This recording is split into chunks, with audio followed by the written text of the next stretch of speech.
Hi everyone, welcome back to Fluent Worlds. I'm Aleja and I'm going to be your teacher today. Today is going to be an extremely exciting class. We are going to be learning about pronunciation. Before we get started, if you have any questions or comments, or if you even want to make a suggestion for our classes, please leave them in the comments down below. Today's class is going to be 10 difficult words to say in American English. Let's get started. Pronunciation is one of the most important steps to gaining confidence in speaking English. Sometimes we may know the word that we want to say, but if we're not able to say them correctly, we might feel like those around us are not understanding what we're trying to say. So today we're going to focus on 10 words in English that might seem really difficult to pronounce, but hopefully by the end of today's lesson, you will all be able to more confidently say each of these words. Are you ready? Word number 1. This word is pronounced kernel. I know it looks like colonel, but it's not. It's pronounced kernel. This is someone in the military. So repeat that, colonel. You're gonna hear that more often than you think, especially when referencing family, friends, or acquaintances that you may know that are in the military. Word number 2 is this one. Can you guess how it's pronounced? This is pronounced mischievous.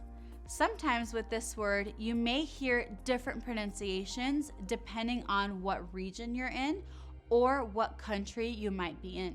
In American English, more often than not, you're going to hear mischievous. This is if someone is sneaky or a little bit naughty or misbehaves, but in an endearing way. Word number 3 is drought. So drought is when there is a lack of rain or water, when the land is dry, or if an area has not had rain in a long time. The word is drought. Okay, this next word is scissors. So scissors. The C in this word appears to be silent. Scissors. And that double S is going to give you more of a Z sound, scissors. Scissors is what we use to cut paper. I'm sure you've all seen scissors before. Okay, word number 5. This word is the word successful.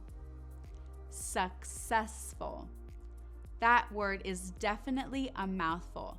What I always encourage my students to do is to act as though you're smiling for this word, successful. And that will help you get out those letters even easier.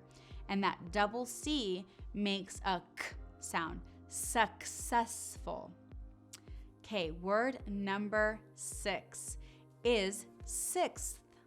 Sixth is obviously when it's 6, and that XTH can be really difficult to pronounce. So it's really important that you watch my mouth. Sixth. So when that X is over, then you make the th sound. Sixth. Next, this is a word that's actually pretty difficult for me to say as well. So don't be hard on yourself if you can't get it. This word is rural. Rural. R-U-R-A-L. That has 2 of that difficult sound that we have a lot in English. Rural.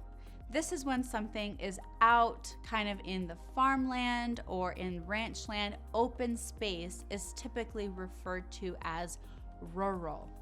Next, we have the word specific. So this has 2 S pretty close to each other. Specific. That last C is like a K sound. Specific. So this is not to be confused with words like Pacific, which is the ocean. This is specific. The word specific means something in particular or something that we're trying to point out. So if I say, I want this specific cookie, I want a certain cookie. I want that one. Next, temperature. This is another word that you might hear pronounced differently regionally, or if you're in a different country. But here in America, we say temperature. So that E and the R are not pronounced separately like temperature. It's temperature. Okay. The next word is often. Often. I know this word seems pretty basic, but that OFT can be difficult to bring together. Often. Okay, great job. These words may not come up in everyday conversation, but when they do, you're going to be prepared and will be able to show your newfound skills in English. I can't wait to hear how you use your English skills. See you next time for another fun class.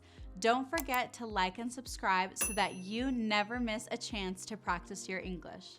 Bye!